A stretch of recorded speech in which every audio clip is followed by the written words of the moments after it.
had done a number of analyses prior to that about this particular competitor, other competitors, but this particular competitor, and what it would do to our market share, what it would do to our contribution into the company finances. So I really had a full sense of the importance to us as a company to finish this program on time and to get the quality product out.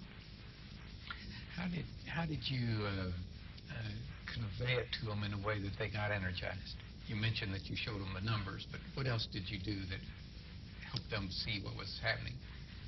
Well, one is to show them the numbers, to give them market data, brought them out into the marketplace, the techs, some of the manufacturing people when we did field tests, and traveling to places that they don't ordinarily go.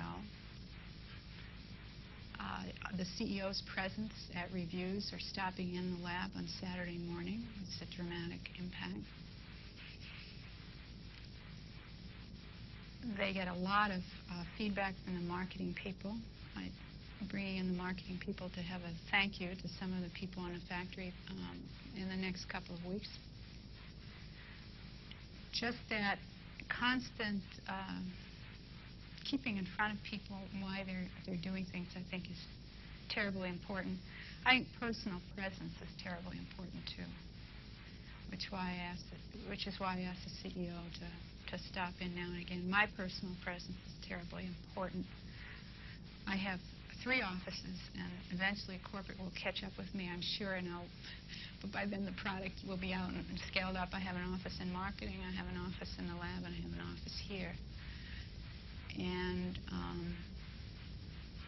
I'm everywhere, and that's important to just keep pushing, just keep reminding, supporting.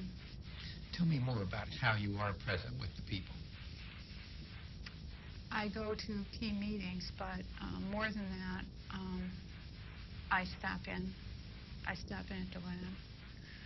I work on Saturdays when they work here. I come in, I bring bagels and cream cheese.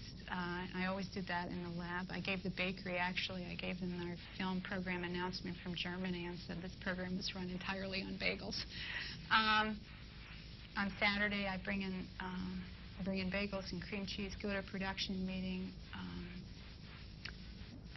go around in the machines and say how many you got for me today, go over to the sheet place and say the machines are hungry, you guys, I need more sheet. And not that it isn't coming, and not that they aren't going to ship over rolls of sheet, but it's just to continue that sense of urgency. And a lot of thank yous, because people really are working terribly, terribly hard.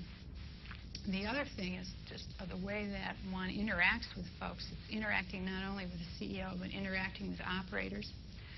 I told the marketing people when they came to do their thank you to the operators, I said, you can't wear a suit, because if you talk to the operators on the floor, they'll say, here come the suits, and they're all international folks.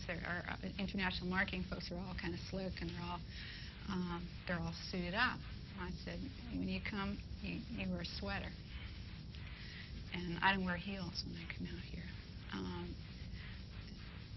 I think, let's see, there are a lot of nuances about the way that you interact with people. It's as important to interact with the operators and the techs as it is to interact with the CEO and the directors of divisions, because for obvious reasons. Oh. What are the obvious reasons? Because they're the ones that really run the company.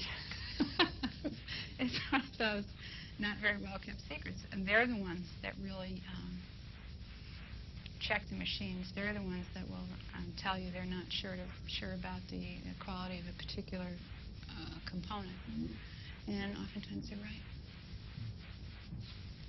Tell me what else you did. You said you were over about a month in manufacturing. What else did you do to, you talked about meeting with them and about this turning point with the manager. What else did you do that? Well, after Photokina, the introduction was a big turning point, obviously. That was in Germany, however, so most of our people never got to see this big event. We had a celebration. It was originally going to be beer and pizza, but then one thing led to another. At the Waltham Museum of Industry, which is an old brick factory building. We invited the techs, we invited the operators, we invited all the officers of the company. We had one of our marketing people has his own band, was the entertainment, was the midlife crisis band. We had a lot of, it's really a very beautiful film, and we had enormous pictures. We had 40 by 80 photographs. We had 20 by 24 photographs. We had roaming photographers. All amid this red brick factory building with old fire engines, some old equipment from our first plant, etc. We had the CEO speak about just what he thought about this and how moved he was that we were able to accomplish this. And we had a videotape of the introduction at Photokina, which was very moving. And actually, I saw some of the chemists had tears in their eyes. It was really quite an experience for me, too. And then we rolled the drum and brought in trays of champagne, and we had a toast. So I feel that also made the manufacturing people feel that same accomplishment and being part of something very important and very exciting.